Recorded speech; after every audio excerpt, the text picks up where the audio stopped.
In a village where the sun feared to stay too long, there was a well known as the throat of the earth. It wasn't filled with water, but with a thick, suffocating darkness. For generations the villagers had a rule: never whisper near the well, for the well does not just hear, it hungers.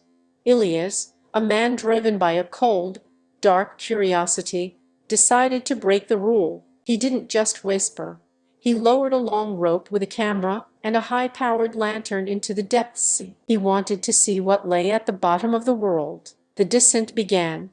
As the camera went deeper, the lantern's light started to bleed, not fade, but bleed. It was a mouth, turned a deep, and the village was already halfway down its throat. Ilias saw the walls of the well. They weren't made of stone. You don't hear they were made of millions of human ears, skin pressed together, in the wind, twitching at every sound to find its way back home. At 300 feet, the camera hit something soft. Ilias zoomed in.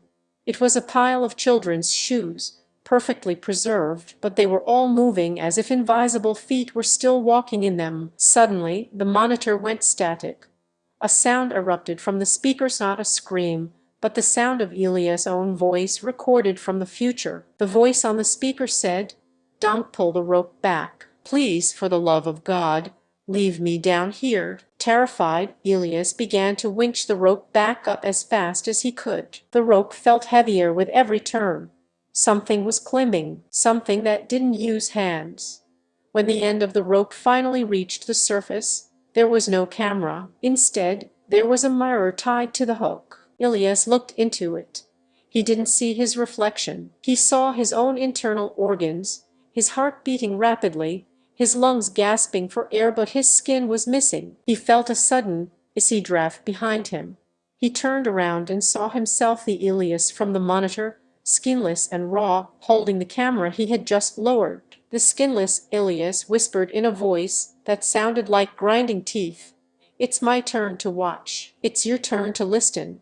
Before Ilias could scream, his own skin began to peel away like wet paper, flying into the well to join the millions of ears waiting below. The skinless creature stepped into Ilias' shoes, adjusted his face, and walked toward the village with a perfect, hollow smile. Ilias was left as a pile of raw nerves at the edge of the well, realizing the true horror: the well wasn't a hole in the ground.